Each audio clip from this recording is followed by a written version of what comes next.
Materia Reservada 2.0. To be sure, to be right. Por supuesto, con Fernando Rueda. Fernando, muy buenas, ¿qué tal? Hola, muy buenas, ¿qué tal estáis vosotros?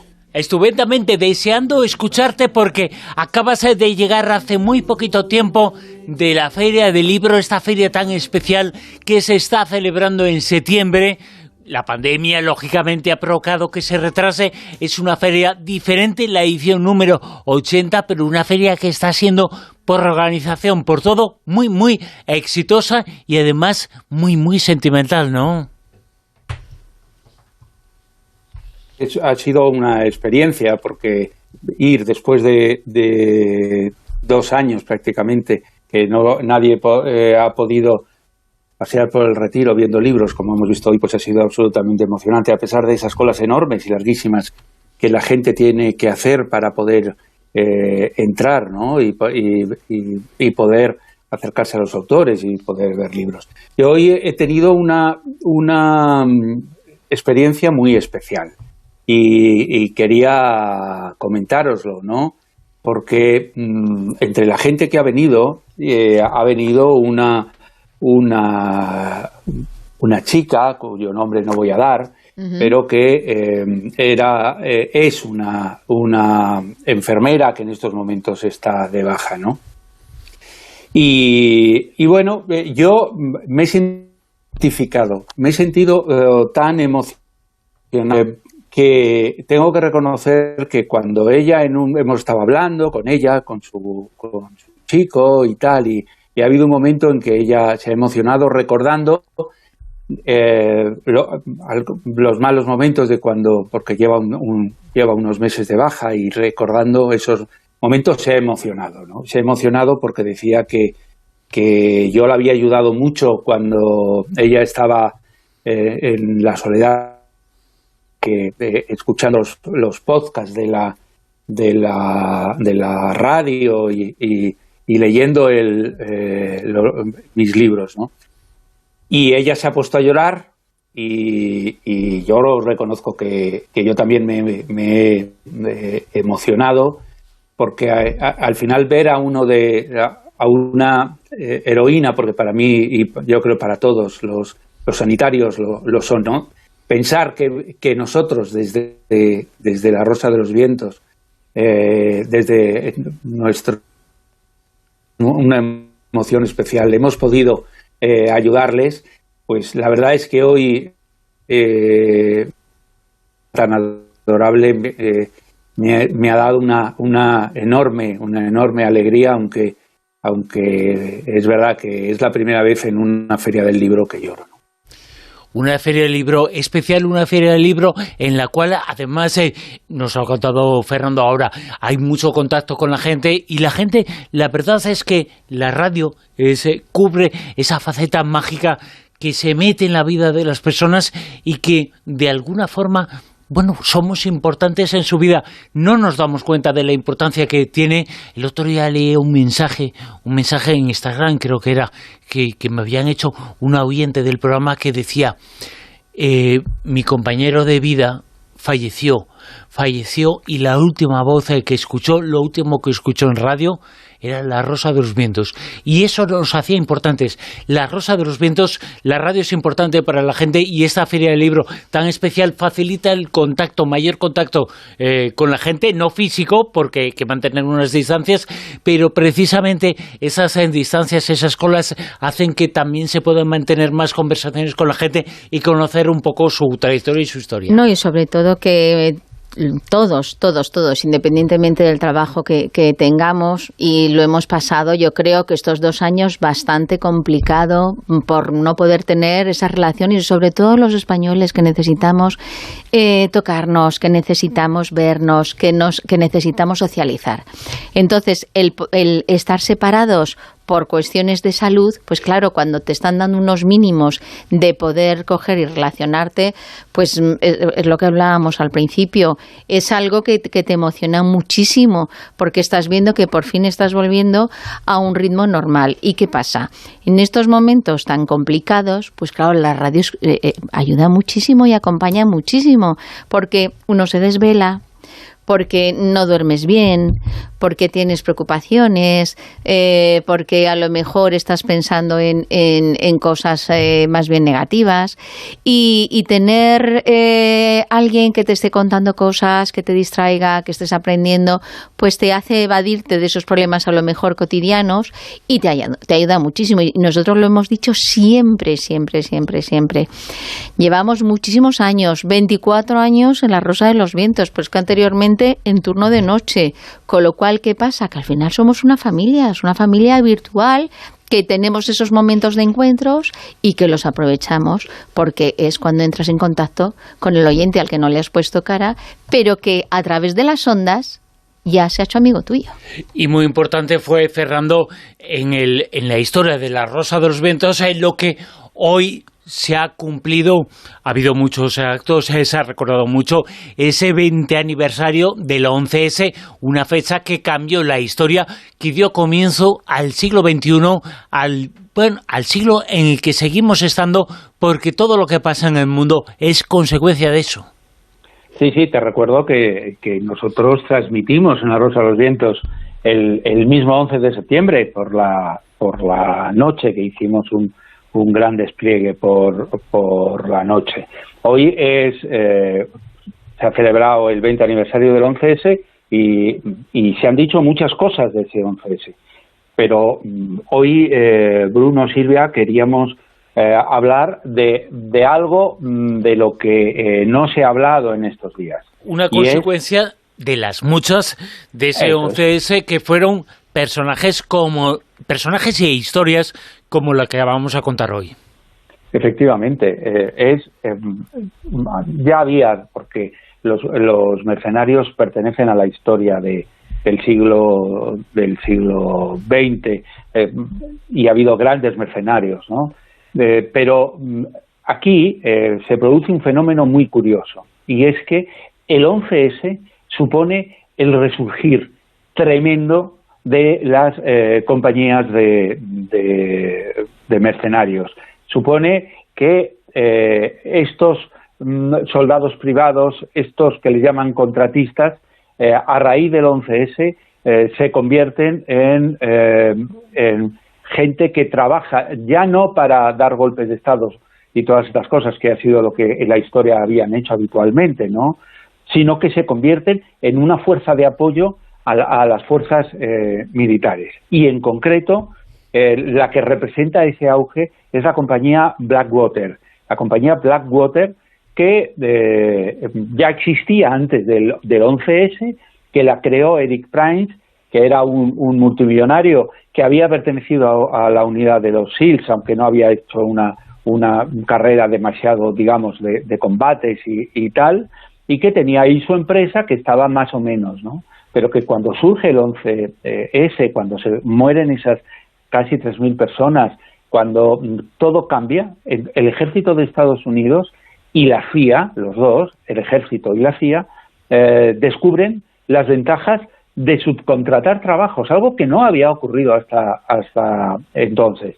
Por ejemplo, ellos tienen que ir a Afganistán e Irak y dicen, bueno, pues podemos subcontratar la seguridad en las bases, ¿no? En las que ellos están. O ¿quién protege a los diplomáticos estadounidenses que se tienen que ir de un lado o de otro? Claro. O ¿quién protege a los agentes de la CIA?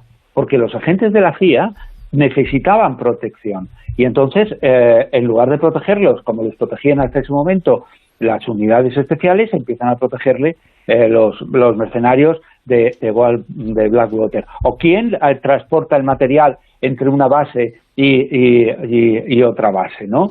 Y esto generó una cantidad de dinero, que obviamente desde mi punto de vista, y yo creo que esto se demuestra, Blackwater triunfó después del 11S en esos primeros años, porque tenía las buenísimas relaciones en el Pentágono, en la vicepresidencia, en la presidencia de Estados Unidos, y entonces empiezan a desviar una cantidad de dinero muy importante para Blackwater y para los demás.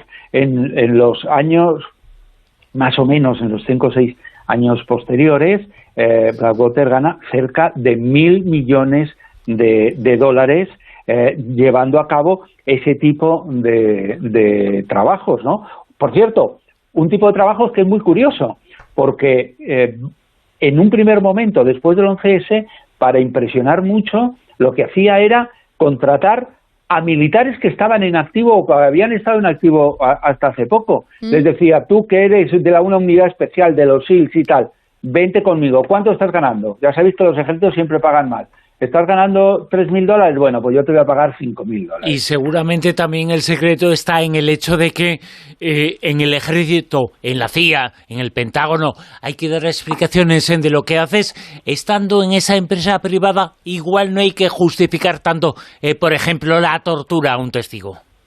Sin ninguna duda. Es que la ventaja que tenían, y que ellos lo tenían muy claro, es que había determinadas misiones, aparte de esas, aparte de las que hemos mencionado, había otras misiones, como por ejemplo, perseguir a los de Al-Qaeda, localizar a los de Al-Qaeda, y que intentaban subcontratarlas precisamente con Blackwater. ¿Por qué? Porque se quitaban los problemas. También es verdad que cuando mataban un contratista, eso no lo sumaban en los soldados americanos muertos, ¿no? Con lo cual, no se sabe cuántos contratistas, cuántos mercenarios han podido morir, ¿no? Porque, bueno, digamos que les permitía dar una imagen de mucha más limpieza. Pero una imagen... Sí, dime. ¿Blackwater tenía algún tipo de límites que les pusieran a la hora de hacer sus trabajos? Pues yo te puedo decir algo, Silvia, y es que yo a lo largo de los años que he leído, he preguntado, y por ejemplo, los diplomáticos a los cuales custodiaban, o los de la CIA o tal, estaban encantados con Blackwater. Estaban encantados, ¿por qué? Porque los de Blackwater les ofrecían más garantías de seguridad que los que ofrecían sus propios ejércitos. Hasta que se supo lo que hicieron. Eso es, ahí está. Porque se decía, es que tienen, ¿cómo se dice? Tiro fácil, ¿no? Sí. Que se les calienta pronto. Que se les calienta pronto, cosa que un soldado antes de disparar siempre se lo pensaba. Pero ¿qué es? Os cuento la historia y termino, y así con la historia explico eso que me pregunta Silvia. El 16 de septiembre de 2007, esto que Blackwater y los mercenarios habían ido creciendo y que eran cada vez mejores y tal, se les estropicia. ¿Por qué se les estropicia? Pues porque en una mañana en la cual ya les habían colocado bombas, estaba una mañana de esas tensas en Bagdad, había un grupo de Blackwater que estaba escoltando a unos diplomáticos y de un sitio a otro, se encontraron en una plaza del sur, allí en el centro y tal, y había un atasco, uno se mosqueó y cogió y disparó contra un conductor.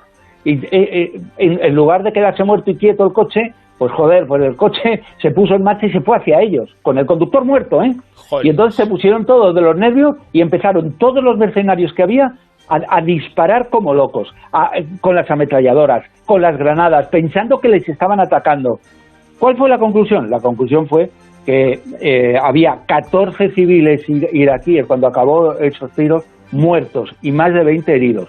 Y ninguno de ellos tenía nada que ver con la insurgencia.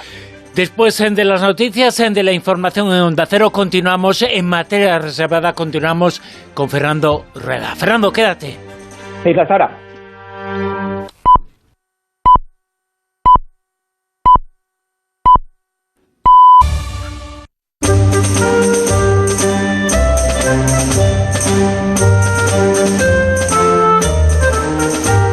En Onda Cero, La Rosa de los Vientos con Bruno Cardeñosa.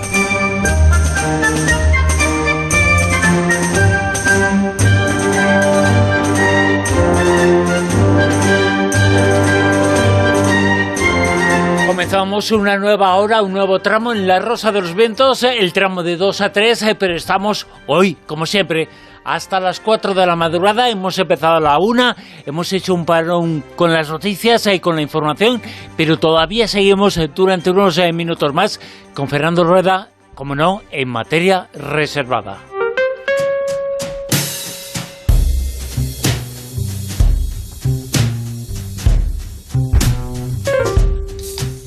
Y Fernando Rueda nos ha contado qué son estos mercenarios, cómo consiguió el éxito Blackwater gracias a los contratos o subcontratos del Pentágono, de la CIA, cómo cayó en desgracia en esa historia tan tremenda que nos ha contado después de 6 años de guerra, el 16 de septiembre de 2007, y después de Fernando Rueda, Blackwater se hizo tan negro, que decidió blanquear su nombre y cambiárselo. Sí, lo hizo porque, como me mencionabais antes, cuando en Irak resulta que Blackwater estaba sin que el gobierno iraquí hubiera aceptado en su territorio estuviera Blackwater, pero lo que era más importante, y es que el gobierno de Bush les había permitido que los mercenarios gozaran de total inmunidad de cara a los actos que cometían, ¿no? ¿Esto qué hacía? Hacía que esto fue una salvajada lo que hemos contado, pero el tiro fácil ese, yo estoy seguro de que murieron más de uno, pero nunca les podían hacer nada. Solo les podían hacer algo en Estados Unidos, pero no en Irak. De hecho, por lo que os he contado antes, condenaron a cadena perpetua a uno de ellos y a 2 les condenaron con penas muy altas. Y por cierto, Trump años después les indultó, ¿no? Porque Trump es amiguete de estos y es amiguete del Eric Prince. Pero después tuvieron el auge con el 11S, después tuvieron la caída en el 2007 y entonces ¿qué hicieron? Bueno, pues dijeron, vamos a hacer lo que se hace habitualmente en estos casos, hizo Prince. Se cargó Blackwater, que agua sucia, negra, pues sonaba fatal, ¿no? Y le puso un nombre fantástico. Le llamó Academy, que es como, parece una universidad, el nombre de una universidad, ¿no? Academy. Y bueno, y se siguieron dedicando a lo mismo, pero con otro nombre. Lo que pasa, no obstante, es que Eric Prince se fue y lo que hizo fue posteriormente montar una empresa que se llama Frontier, que es con la que trabaja desde hace 5 o 6 años, y en la cual sigue trabajando para Estados Unidos, pero al mismo tiempo ahora trabaja para el gobierno chino, atención, trabaja para Emiratos Árabes Unidos, incluso tiene una delegación en Irak. Vamos, que el negocio es el negocio, Fernando, que independientemente del patriotismo, lo más importante es estar a la orden de quien me paga más y mejor. Efectivamente, y entonces, y en ese sentido, como lo que buscamos es el dinero, que me parece muy legítimo, por cierto, ¿qué es lo que se han dedicado? Pues ya se han dedicado a los negocios tradicionales y a otros que se les ocurre. Por ejemplo, han montado un ejército pequeño al príncipe heredero de Abu Dhabi, ahí para su propia seguridad. En 2017 se le ocurrió la idea, que además visualizó Prince en una entrevista en un periódico italiano, diciendo que ellos eran capaces de solucionar la crisis migratoria de Libia. ¿Cómo? Creando una policía privada. ¿Os imagináis que hubieran creado para toda la crisis migratoria una policía privada, que era como mercenarios evitando la crisis? Habría sido un absoluto desastre, aunque él consideraba que sus mercenarios son más humanos que cualquier otro, ¿no? Luego, en 2019, participaron directamente en un golpe de Estado, también en Libia, es decir, querían apoyar al general Khalifa Haftar en contra del gobierno que estaba reconocido internacionalmente. Pero ahora ya, como ya estamos en una época mucho más actual, hasta pusieron un avión de combate para apoyar a Haftar, ¿no? Entre medias, ¿qué es lo que hacen? Pues algo que hemos mencionado al principio. Resulta que son los donantes de los principales de los partidos republicanos y fueron uno de los donantes más importantes de la campaña de Donald Trump. Yo he leído diversas cifras, 1 millón, 8 millones de dólares, pero una cantidad, digamos, muy importante. Hasta tal punto fue importante que en la investigación, ¿os acordáis? esa que hemos mencionado varias veces en La Rosa, del fiscal que investigaba la relación entre Trump y Putin. Bueno, pues parece ser no, uno de los investigados por facilitar esta relación, hacer de intermediario, fue el de Blackwater. Ya sabemos exactamente, con esta información, ya lo sabíamos, pero esta la confirma de qué pie cojean, de dónde salen y a quiénes se defienden y en qué sector están. Eran muy amigos de Bush, han sido muy amigos de Trump e incluso el jefe en aquella época, en estos días se ha hecho de nuevo, ha estado de nuevo en los titulares porque ha querido vender billetes de avión para salir de Afganistán y lo hacía a un precio escandalosamente desorbitado. Tenía más cara que espalda. Sí, la verdad es que esta es el motivo por el cual nos hemos embarcado en investigar esta historia, ¿no? Y yo realmente no he podido descubrir si realmente esto ha ocurrido, es decir, si realmente lo ha ejecutado.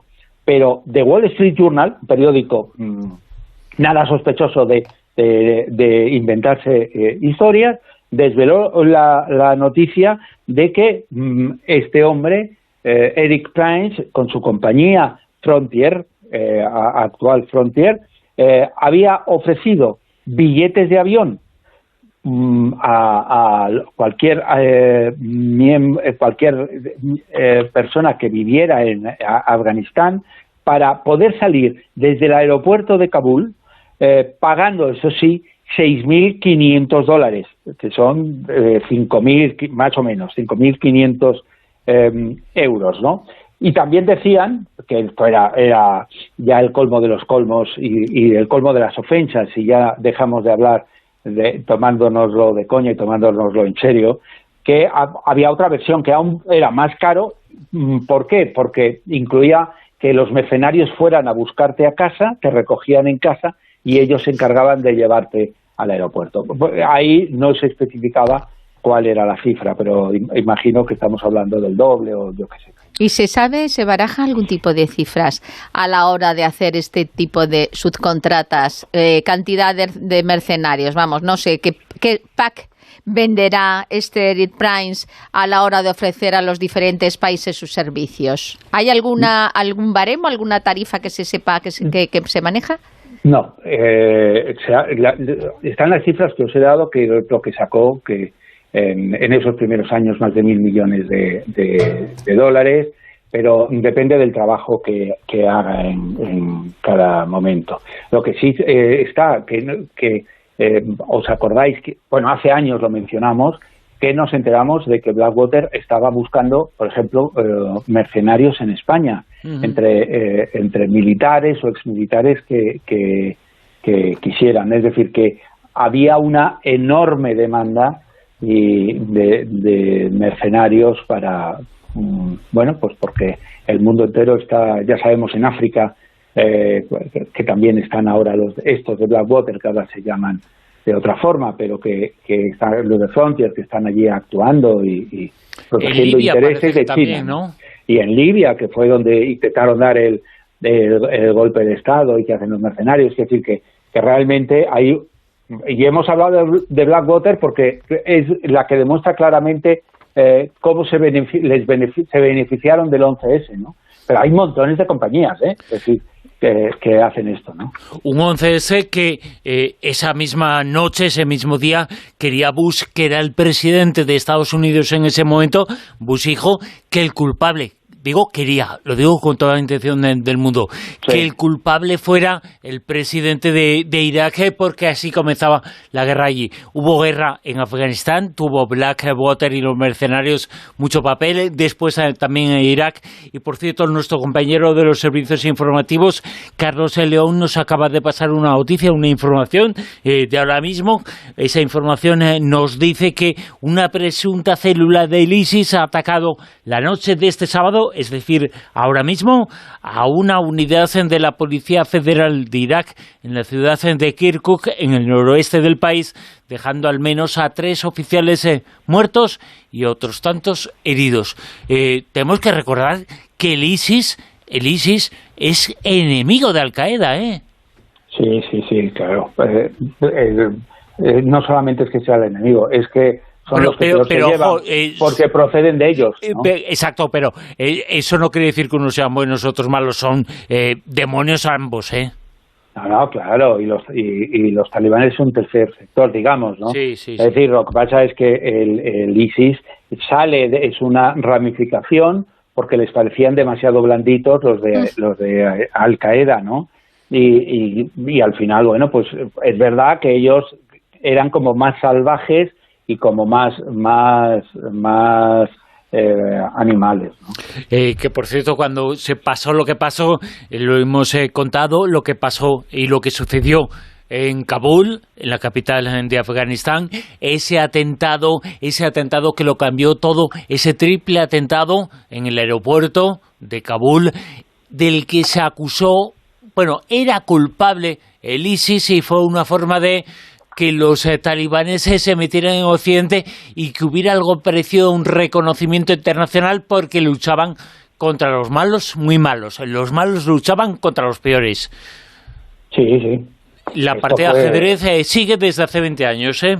Sí, porque todo se basaba en que los talibanes no estaban permitiendo la evacuación de la gente que quería Estados Unidos, España y otros países, ¿no?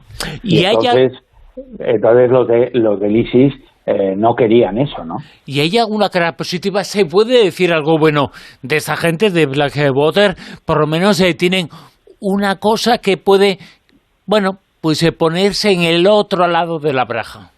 Sí, estamos hablando de mercenarios, ¿no? En general. Y hay una historia que parte de que está volcada en una película, ¿no? Que la película son 13 horas, los soldados secretos de Benghazi, ¿no? Es una obra basada en un libro que se llama 13 horas, que cuenta un acontecimiento. Y es la noche del 11 de septiembre, pero no de 2001, sino de 2012, es decir, en ese aniversario de los ataques, fueron atacados en Benghazi, es decir, en Libia, fueron atacados unas instalaciones civiles de Estados Unidos allí en Benghazi, donde estaba el embajador, y una sede secreta de la CIA, que tenía 25 agentes de la CIA, que estaba a 1 kilómetro de distancia. Como Estados Unidos no tenía militares, lo único que había ahí, fuera del escolta del embajador, etcétera, etcétera, eran 6 mercenarios que estaban encargados de proteger a los 25 agentes de la CIA. Entonces, cuando por sorpresa fueron atacados, primero la delegación diplomática, en una acción que le costó la vida al embajador, resulta que no había nadie para protegerle. No había nadie para proteger a los agentes de la CIA. Y estuvieron atacados durante horas y horas, durante 13 horas, sin que Estados Unidos hiciera nada, no mandara a nadie, no mandara un soldado, no mandara un avión, no mandara a nadie para protegerlos.